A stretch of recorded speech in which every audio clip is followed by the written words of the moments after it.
你知道我国最难修的隧道是哪条吗？那必然是云南的大柱山隧道，被环球时报官方认证为中国最难隧道。原本计划5年的工期，最终却经历了12年，是老外眼中的地狱入口。身为我国的又一天宫，大柱山隧道究竟有多难修？为什么那么难还非要修？值得吗？这里是知识 TNT。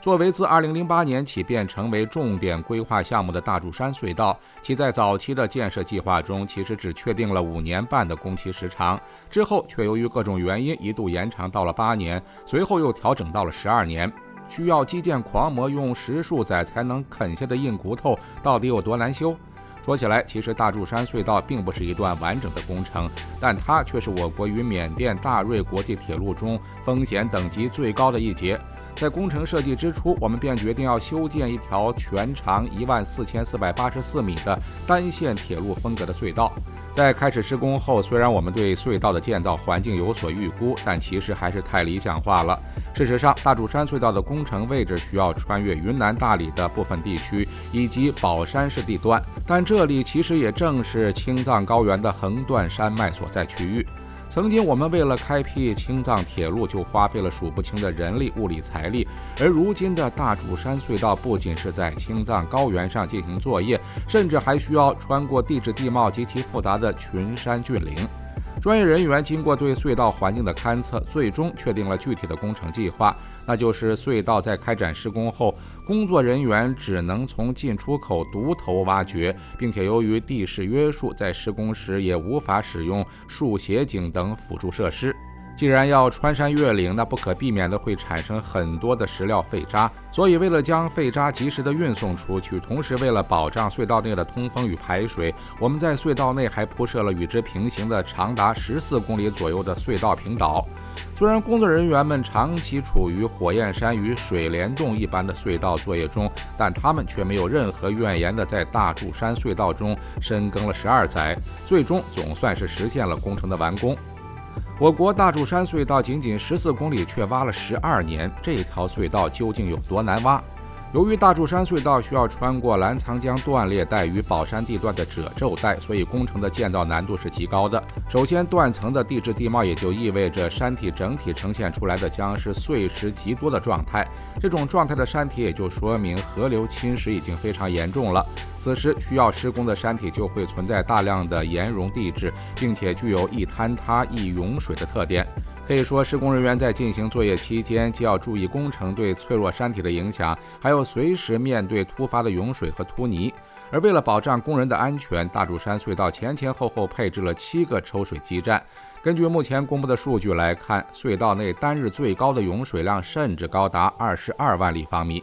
其次，在涌水之外，高温也是隧道施工期间非常难跨越的一道坎儿。由于器械的运作与山体通风困难的同时作用，工程作业温度最高的区域甚至会达到40多摄氏度。同时，由于山体含水量极高，因此隧道内的湿度也是非常高。这种极端的环境不仅对器械设备的寿命损耗非常大，也对人体的伤害也是难以忽视的。在施工期间，工作人员平均每3个小时就要轮换，在特殊的施工地段，工作人员甚至还要不断的休息才能调整恢复身体状态。为了防止隧道建设人员的身体出现病症，施工单位每天需要向隧道内部运送多达12吨的冰块，方便作业人员去热。修建过程中，有很多人感到膝盖疼痛，出现风湿症状。为了实现大柱山隧道的按期完工，1500多人都在施工地点昼夜不分地进行着攻坚。在这期间，他们经历了通风难、湿度高、供水供电不稳定以及山体易坍塌的种种坎坷，直到12年之后才实现了大柱山隧道的整体完工。由于施工难度实在太大，大柱山隧道一经完工就被外国专家认定这将会是基建史上的又一奇迹，甚至被称为地狱入口。既然隧道施工如此困难，为何我们还要执意修建呢？改道或者放弃难道不好吗？大柱山隧道被环球时报官方认证为中国最难隧道，老外甚至称它为地狱入口。工程难度更是达到了5颗星，为何我们还要执意修建呢？改道或者放弃难道不好吗？实际上，大柱山隧道既是为了打通云南的经济发展大门，也是为了分担我国在马六甲海峡的外贸压力。位于苏门答腊岛与马来半岛之间的马六甲海峡，连通了我国的南部海域与印度洋。由于这里的地理位置着实优越，所以该海峡甚至被誉为了东方的海上生命线。从国际海上贸易总量来看，仅马六甲海峡的海运贸易量就达到了全球的1/4占比。不仅如此，如今世界上1/4的石油运输也需要通过马六甲海峡。经济地位如此卓越的马六甲海峡，让邻近的国家都受益匪浅，其中就有印度、马来西亚以及我国。但随着时间的推移以及全球化程度的不断加深，由于马六甲海峡的海域目前也在难以拓宽，所以海峡已经逐渐无法满足如此巨量的海运贸易需求了。为了避免马六甲海峡堵车对我们的外贸经济产生影响，我们便与缅甸进行了合作。最终，双方商讨出了大瑞铁路的工程建设计划。通过这条铁路，我们便可以实现陆上贸易运输，途经缅甸后再通过缅甸的皎漂港西出印度洋。随着整体铁路线路的完工，我们对马六甲海峡的依赖也会逐渐降低。我国与印度洋友国之间的石油交易、贸易运输也就有了更多的路线选择，并且这种路线的贸易过程还要比海上运输更加稳定安全。铁路的路线设计以及大柱山隧道的顺利完工，在短期内还无法形成直接的国际效益。这条隧道目前最大的作用，其实还是实现我国云南境内的